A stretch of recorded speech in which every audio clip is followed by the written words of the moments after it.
Hello, Sadhguru. How are you? I'm good. How are you doing, huh?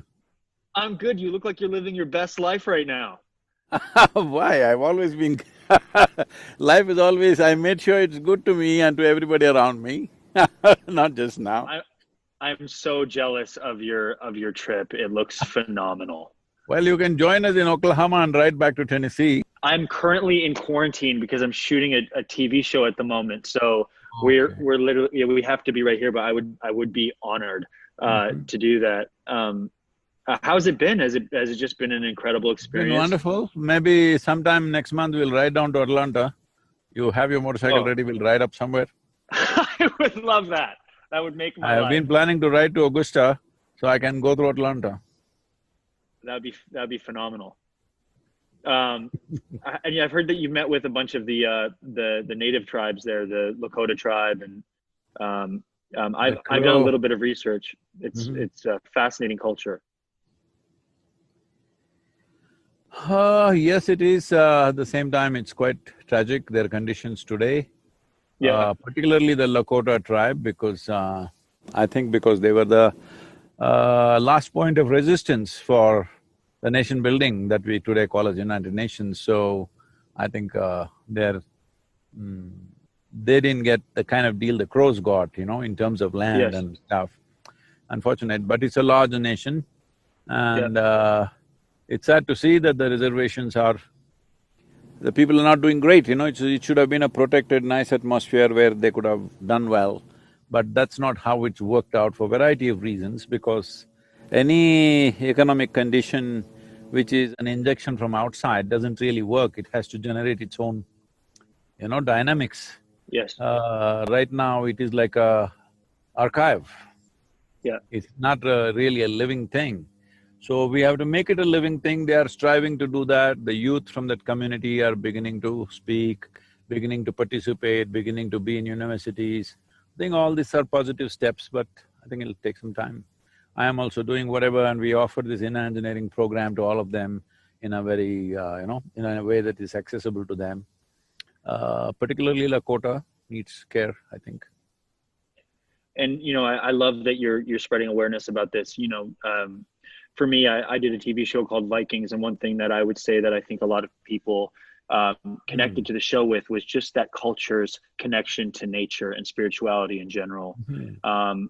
I know we don't have a lot of time together, but I just wanted to tell you, my parents and I are avid followers, and I absolutely Convey my loved your regards book. to your parents. I will. Inner engineering was life changing for me. I thought that book was absolutely phenomenal, and I've recommended it to everybody. You And I must do the wanted to ask, program. I'll ask them to send you the IEO, Inner Engineering Online link. Please do the program. absolutely will. And I also want to come visit your center in Tennessee. I hear it's incredible. Um, so I'm definitely planning on coming after we're done this show. But I really wanted to ask you that, with the current state of the world, there's many people experiencing, obviously, as you know, economic insecurities and personal unrest. How do you suggest that people in general confront those feelings? Maybe people who aren't so aware of your way of life, or um, See, I don't want to belittle people's concerns. It is genuine in many various aspects. People have lost jobs, people have closed down businesses, and everybody's life in terms of their economy is downgraded, unless, you know, uh, but we should see that we are fortunate because we are not the dead ones, all right? yeah, There are over 1 million people dead around the world, yeah, and yeah. we are not in that list, nor are we in the list of ICU candidates. We are here doing whatever we are doing. So, it is important to understand this. See, right now, yes, economy is hit, many losses have happened. It's not only… I'm not speaking this without personal experience. I'm saying our institution, which runs over, 300 to 400 centers around the world, with so many volunteers in various projects, all committed for, more than a couple of decades ahead, we're committed to finish certain projects. Whatever happens, we have to finish. But right now, revenue is zero, okay? Yeah. It's zero revenue. Yeah. Uh, But Yep. our commitment to do what we have to do is doing, so now I've become a global beggar, going from town to town, country to country, begging for money because I've never done this in my entire life. I must tell you this, from the time I've been 8 years of age, I did not take even a single rupee of pocket money from my father. I always earned my own pocket money from the age of 8. So today I've become a beggar. One thing is the pandemic and the projects, because the projects involves poor farmers. I can't drop it because we don't have the money. Yep. I'm going from place to place, all kinds of corporates, all kinds of foundations begging for money. But I do it joyfully because I know these are the times we live in. So now we can either cry or do it joyfully. This is all the options we have. What is it that's happened to us? This is just a guess, I'm not an expert on economic stuff.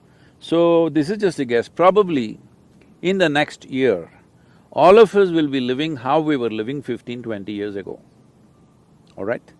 15, 20 years ago, maybe you are a little boy, you don't know what it is. But I'm telling you, it wasn't bad. We had much less, but it wasn't bad. So maybe we will have much less in the coming year. But whether we make it into a desperate situation or we use this to use our intelligence and our ingenuity to come up with new possibilities, this is the choice we have. So as far as I'm concerned, we are completely transforming the Isha Foundation as an organization, top-down, everything, every aspect of life, including how we eat. I'm telling you, including how we eat, our diet also we are changing because we are making it much less. It's not that we were eating some luxurious food, but even that we are counting how to procure, what to do, cut down costs wherever. Always we've been looking at it, but now much more, all right? So, Wow. every aspect of life, you see, I've come down from 4 wheels to 2 wheels. Yeah. Soon you'll be on a unicycle. So, the economic hit is for everybody. But my concern when it happened, I said this, a lot of people reacted to this. When the pandemic started, I said, see, economic hit will happen at that time, nobody saw, they thought it's… the lockdown is going to go away in 3 weeks. I said, see, this is not the way it works. Probably in the next 6 months, all of us will be hit one way or the other. So, the thing is just this, for me the concern is, nobody should move to starvation. Yes. No human being should move to starvation. As a part of that, we took it up in India. Every day we fed about 16 to 18,000 people and still continuing to do that service for those who need it. And across the country, we set up a network of people that anybody who is moving, any family moving towards starvation, they can call this number and they will find food. Like that, we set up a helpline all over the country. So we did that and now everybody has found, most of the people at least, except the very old and sick, everybody has found some economic means, maybe meager, maybe half or quarter of what they were earning earlier, but something to eat. This is my concern. As long as human beings are not starving, rest of it is only a bonus in our life, okay? It goes down, it goes up. I don't think we should make ourselves miserable. Right now, United Nations is predicting a mental health pandemic and then a suicide pandemic. Unfortunately, it's unfolding. It is unfolding already. So I'm saying, when there is an external problem, you must be at your best to confront that, to see how to go beyond that. But now when there is an external problem, you create an inner problem and you think you're a solution. No, you're multiplying the problem. Please do not multiply the problem. Your psychological situation, at least you must keep it well. Well, social and economic situation is going to go through a lot more trauma than you have seen right now. It is going to, inevitably. But our psychological, emotional and spiritual situations are our business. Only thing is, nobody should starve. I think today, the world is sufficiently organized, we have enough logistics, we have enough technology to ensure nobody starves. If we have a heart, we can make sure nobody starves, isn't it? We have enough means to do that. It's not like 1,000 years ago where even if you had food, you can't move it somewhere. You can move it where you want and ensure people don't starve. In my understanding of life, as long as people don't starve, rest, we must manage according to our times. What is the big deal about that? There was a Yeah. time when there was no car on the road, everybody was on a horseback. I rode a horse 3 days ago. I just asked these guys who breed horses, like how fast can it run, how long can it run? They said up to 1.5 miles it can gallop. Up to 2 miles you can stretch it, but it'll get very tired. In a day it can do something like 12 to 15 miles. Then I thought, here I am riding a motorcycle with 160 horses and doing 700, 800 miles per day. So I should not complain. Yeah. People who built this country were doing 15 miles a day. Yeah. What are we complaining about? Let us be Yeah. grateful for everything that's been created for us by previous generations, what hardships they've been through, how they've made it happen. We've had it too good as a generation. Now a little step down, let's not make such a big fuss about it, but we must ensure nobody starves. That's an important fact for me. How do you remind yourself of that, like on a daily basis? Like, how do you recommend people practice gratitude? Because it's so easy to get lost in the bustle of life, I feel like. What is that? What is the answer to that? Is there a mantra you say to yourself, or is it through meditation? Or Well, if you have contact with your inner core, there is no need for reminder because it's always there. But if such a thing doesn't happen, at least watch a Wild West movie. yeah. Just see how America… Yeah. Yeah. And be grateful for what it is Yeah. today. Yeah. Yeah. I have another question for you. I'd love to ask. Please. This is a pretty deep question. What happens after we die? Some things you know best only by experience, Alexander. Yeah. Well, that is the greatest answer ever. see, the thing is, see, we are asking this question with certain assumptions. Have you ever died before, Alexander? Have you? I'm sorry? Have I? Did you die anytime? No. No. No. Did you meet anybody who died, came back and told you, I died? No. No. No. Did you ever see a dead man? I have seen a dead man, but not alive. No. You have not seen a dead man, you've seen a dead body. Ah, yeah. Yes. So you have not seen one, you have not heard of one, and you have not experienced, then how come you assume there is something called as death?